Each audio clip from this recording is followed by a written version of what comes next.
দিয়েছেন, কিন্তু আমার প্রশ্ন, আর কয়েকদিন তো নির্বাচনে বাকি,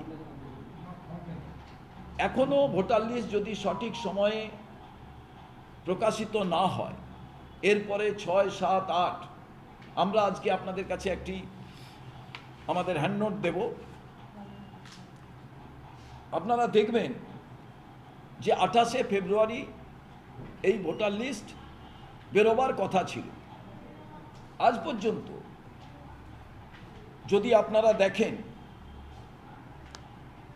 শুনানির নোটিশ পেয়েছিলেন প্রায় 1,50,00,000 ওপরে মানুষ,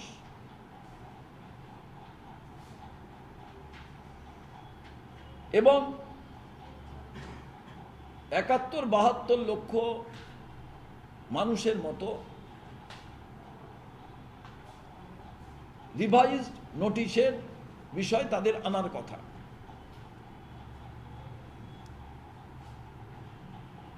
এখনো পর্যন্ত আপলোড হয়নি 1,10,000-এর ওপরে। এবার আমায় বলুন যে এই টোটাল ত্রুটি মুক্ত ভোটার লিস্ট কবে বেরোবে?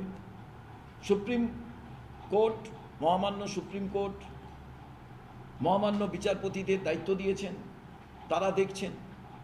কিন্তু আমরা প্রথম থেকে যে কথা বলছিলাম যে এসআইআরের বিরোধী আমরা নই, কিন্তু যুদ্ধকালীন তৎপরতায় যেভাবে এসআইআর করা হচ্ছে, প্রপার ট্রেনিং, একেবারে সুনির্দিষ্ট নিয়ম, এইগুলো বারে বারে চেঞ্জ হয়েছে, পরিণামে এক অরাজক অবস্থা এবং মানুষকে আতঙ্কের মধ্যে ঠেলে দিয়েছে। আমরা তাই সুপ্রিম কোর্টের ইন্টারভেনশনের আবেদন করেছিলাম, মহামান্য সুপ্রিম কোর্ট ইন্টারভেনশন করেছেন, আমরা খুশি। কিন্তু আমার মনে হচ্ছে এই কম সময়ের ভেতরে, কারণ নির্বাচন তো সুনির্দিষ্ট সময়ে হবে, তার বাইরে তো যাওয়া যাবে না যদি সরকার তৈরি করতে হয়, তো তার আগে কি ত্রুটিমুক্ত ভোটার লিস্ট বেরোবে? 6, 7, 8 এই ফর্মের যে ইমপ্লিমেন্টেশন, সেটা কেমনভাবে সম্পন্ন হবে? তো পুরো বিষয়টা একেবারে গুলিয়ে গেছে। এই রকম সময়ে যদি দেখা যায়, একটা কথা আছে যে 1000 দোষী ছাড়া পাক, একজন নির্দোষ যাতে শাস্তি না পায়, জেনুইন ভোটার যাতে না বাদ যায়।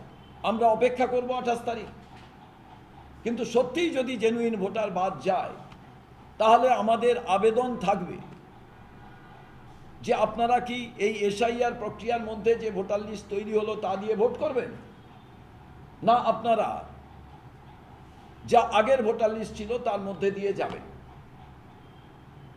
তার কারণ মহামান্য বিচারপতিরা যারা এই প্রসেসের সঙ্গে যুক্ত হলেন, প্রত্যেকের তো বুঝে এই টোটাল বিষয়টি দেখার ক্ষেত্রে মিনিমাম তো একটা টাইমের প্রয়োজন।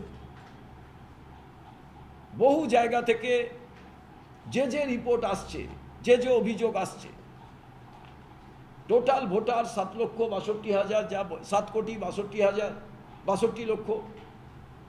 তার থেকে কোন পর্যায় কেমনভাবে কত নাম 28শে ফেব্রুয়ারি আসছে, এরপরে যদি দেখা যায় যে গড়মিল প্রচণ্ড পরিমাণে, তাহলে কিন্তু আমাদের আবেদন করতে আমরা বাধ্য হব যে নির্বাচন কমিশন ভেবে দেখুক, মহামান্য সুপ্রিম কোর্ট ভেবে দেখুক যে কোন পথে সরকার তৈরি করার জন্য নির্বাচন নির্দিষ্ট টাইমে করে ভোটার লিস্টের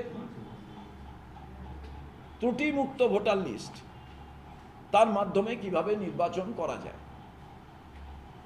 এই 3টি বিষয় আজকে আমাদের ছিল, এবং দুটো ঘোষণা।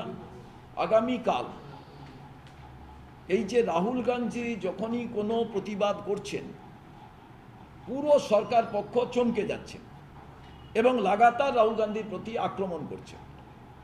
এই নিয়ে যেহেতু পরীক্ষা চলছে, মাইক্রোফোন ইউজ করা যাবে না। আমরা কালকে প্রদেশ কংগ্রেস রাস্তায় প্রতিবাদে থাকবে। মোড অফ প্রতিবাদ শান্তিপূর্ণভাবে আপনাদের কাছে জানিয়ে দেওয়া হবে